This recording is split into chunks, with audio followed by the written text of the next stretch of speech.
ఆరోగ్యం విషయంలో నువ్వుల నూనె కీలక పాత్ర పోషిస్తుంది. దీనిలోని విటమిన్లు, మినరల్స్ చిన్నారుల దేహాన్ని పుష్టిగా ఉంచుతాయి.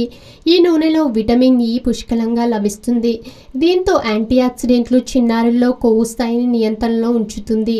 అందుకే దీన్ని చిన్నపిల్లలకు వాడుతారు. Magnesium, copper, calcium, zinc, iron, vitamin B36 ఇందులో సమృద్ధిగా ఉంటాయి.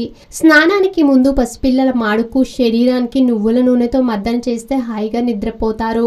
ఈ నూనె చిన్నారుల్లో మెదడు ఎదుగుదలకు బాగా తోడ్పడుతుంది. వెన్నెముక, కండరాలు బలపడేందుకు సహాయకారిగా ఉంటుంది. స్నానానికి ముందు నువ్వుల నూనెతో ఒళ్ళంతా రుద్ది స్నానం చేస్తే పిల్లల చర్మం ప్రకాశవంతంగా తయారవుతుంది. ఆధునిక జీవితం, అనారోగ్య సమస్యలు ప్రతి ఒక్కరికి ఏదో ఒక తెలియని సమస్య. చిన్న చిన్న చిట్కాలతో మంచి ఆరోగ్యాన్ని మీ సొంతం చేసుకుందాం అనుకుంటున్నారా? ఇంకెందుకు ఆలస్యం, వెంటనే మా యోయో హెల్త్ ఛానల్ ని సబ్స్క్రైబ్ చేసుకోండి.